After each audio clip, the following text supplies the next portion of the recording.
What's up? This is Camden from Seven Kingdoms, and this is a fully self-contained in-ear monitor rig, and it has helped us go all over the world and travel, and it has been a very, very important piece of equipment.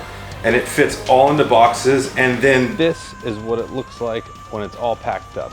Ready to fly, all under 70 pounds, and it's everything that we need. Now, let's go through, take everything out, show you what's in the boxes, and then build it right back up. After you open the 3 racks, we'll have the IEM and playback rig, the wireless and Axe Effects rig, and then all of our cables. We'll usually stick a backdrop on top of this to keep everything from sliding around. Essentially what we fly with, together with our mic and wireless box. We also have our antennas, and that's all the necessary components for a self-contained IEM system. So let's take everything out of the box and build it. Surrender to your higher self. Now that that's done, let's go through some of the components real quick before we build it. I keep saying build it, but there's a lot of things to do and go over before we start plugging stuff in. So check this out. So essentially everything on the drum side will hook into the stage box, which we carry. 12-channel stage box. That's going to hit the back of our monitors, so we get all the drum lines. That's how we get all the drum lines in there. This is the guitars. This is our router right here. That's how the iPad controls the X32. This is all the drum lines and miscellaneous 10-foot cables that we need. We use a lot of these. This is all a mess right here. This is a little fancy Amazon 3 cable. This does the guitars and the vocals out of the wireless. These are just miscellaneous power cables. This is what powers everything. We have a couple spares. These are mic clamps that hook on for the ride and hi-hat. These are B&C cables for the paddles, which you'll see. And then this controls all of our lights off of the laptop. So that's a whole nother video later. That's what we carry in there. Once all the lines hit that rig, it spits out all of this. And this is what goes to front of house, untarnished by what we do to it. These are all the components of what they would call self-isolated in-ear rig, because it clones all of the signals. So like one kick drum becomes 2 kick drum. One set of signals hits our monitors and we listen to that and mix it. And then the other set goes to front of house, so that way everything that we do there doesn't affect what the front of house wants to do. So it makes it a lot easier for everybody. So, all right, now let's switch it all up and actually build it. All right, so the first thing we've done is we've got everything stacked. So this is how we usually have it. Stacked form like this, on top of 2 of the empty Pelicans for space, because half the time the deads are, you know, can you find the dead area? So we'll see, but we'll talk about this more later in the video. So we stacked 2 racks on top of one another just like that, and we've cabled everything to fit this configuration. So now let's plug everything in.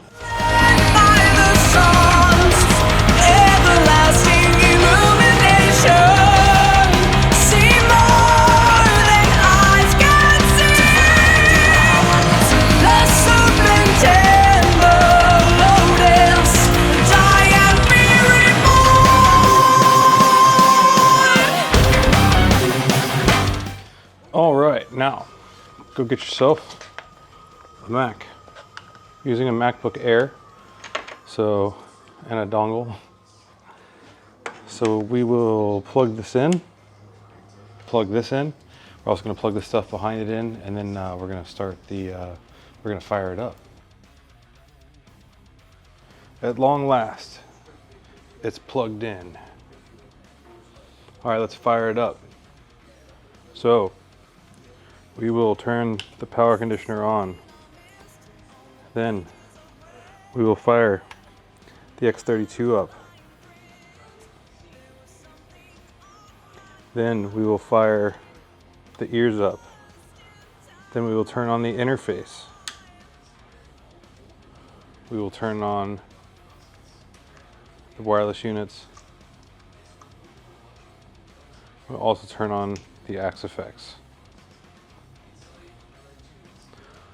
Once all this is generally booted, or usually first sometimes I will turn our router on. This is how we get Wi-Fi signal to control the iPad. It has gone through a bunch of tours, so we're missing one, but you know what, it still works. So shout out to Nighthawk.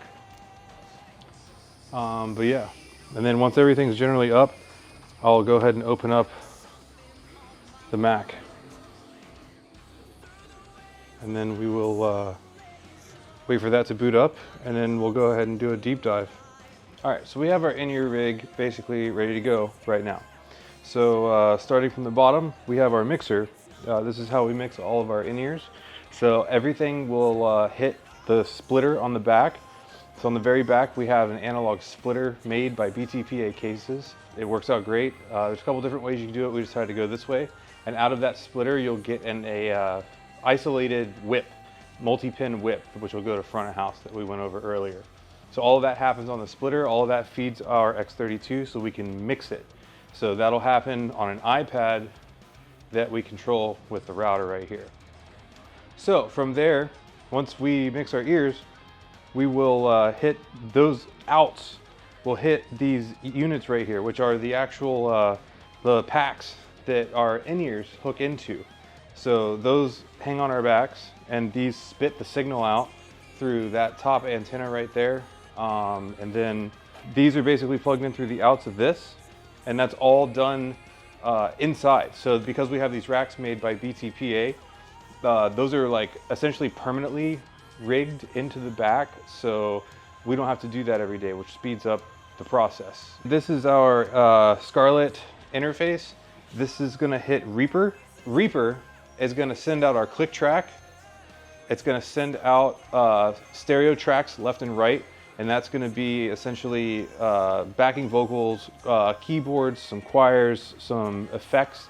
And then it's also going to spit out a bass line, because Kevin and I record bass our own, and then we load those tracks up there because we don't travel with the basses. Because of all of that, we get 4 lines out of this, and we can make do with just 3 stereo mixes and then the combiner, which takes this one, takes the antennas off of the back of these, combines them, spits them out into one thing. We are also sending out of the interface, or end effects. We're sending out of the Reaper session a MIDI channel, which changes the scenes on our Axe effects. So Kevin and I don't have to do the pedal swappy thing.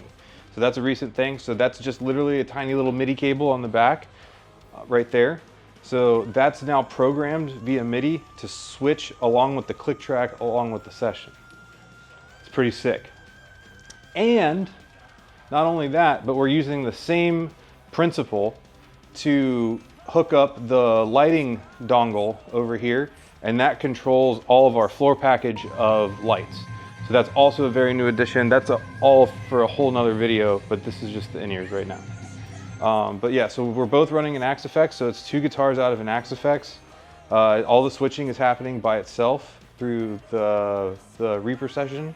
Then these now are the wireless units. So this is how Kevin and I don't have to have a wire on stage. So essentially, we have 2 packs that we wear on our body. So one's for the ears, and one's to get the signal from the guitar to there. So what we do is we have, these are literally the same idea as these. So you have 2 wireless units, and then you have another combiner that combines the radio signal. So essentially, for whatever, I'm not crazy tech into it, for whatever reason, these have 2 paddles. So there's one here for one side of the stage, and then we have another one that's over there that would end up going on a mic way on the other side of the stage, so it's coverage. I mean, that's probably why, but that's what it is. And then we just have a Furman power conditioner. So that's it. That's the main components of the rig. We have a lot of stuff that's built in permanently, and we specifically went with this configuration because it's flyable. This is the 4th version of this rack. Our very first version, when we were learning it, it was very intimidating, but then as we started moving it around, we wanted to make it as efficient as possible because we don't tour with cabs anymore. So basically now we're just touring with a much more efficient yet complicated rig that's easier to work with. This all fits, again, in 3 cases, and then our mic box, we have all the cables, all the wires. We all chose to have stereo rigs. It's a little more expensive, obviously. We play a lot better when the sound in our ears is a lot better. Sabrina and I are in JH Audios for the insides right there. Again, that's not cheap either, but they sound amazing. Kevin, Colt, and Keith, all three of them are running KZs. That's the Amazon KZ in-ears. They're great. They're 50 bucks. They last at least a tour or two. It's a great budget-friendly option that's not in-ear molds. But we're running it. Serena and I are running in-ear molds. I would never go back. I would rather sell pieces of my body to not have to go back to not having molds. So having one of these, we've been putting these components together since 2019. So it's not like we just dropped all the money all at once for this. But like I said, the MSRP, I added it up. It's kind of crazy. This is probably worth about $27,000. Obviously, MSRP right off the shelf, you know, top price.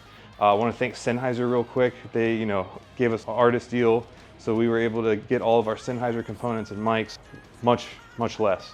And then everything else we bought pretty much retail. So this is everything that we've been using. We've done 6 years of touring with all of these components, minus maybe the wireless, these are all new, but it's been an amazing transition. I couldn't be any happier. Everything sounds like you're recording in the studio. Out of all the tours that we've ever had, once it's done right, we haven't had hardly any problems. You turn it on, it works, everything works every day. And at the end of the day, touring's so stressful already, the last thing you want is to worry on stage. So that's why we, over the years, we invested in the components to make sure we had them. And then once we had the components, we invested in essentially having BTPA build the rig. So that way it's mostly it's flyable. If you want to be in a band, you're going to fly. You're going to have a rig. How do you make the show consistent? It's the same every day. So like that's worth its weight in gold at the end of the day, coming from people that tour all the time. And I would never go back. I would never go back. It will only get better and smaller from here. We could obviously build a secondary rig. There's a couple other ways we could be more efficient with it, but you know, we're a completely different band because we have the ability to hear ourselves and be detailed with the other band members when we jam. So, and everything sounds good.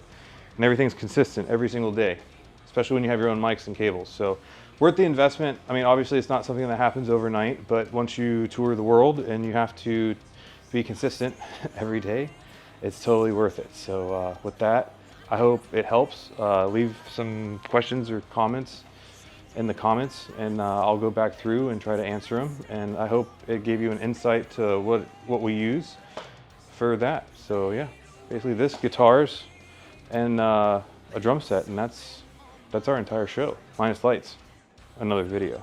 So, all right, well, peace out. Thanks for watching. Keep shredding.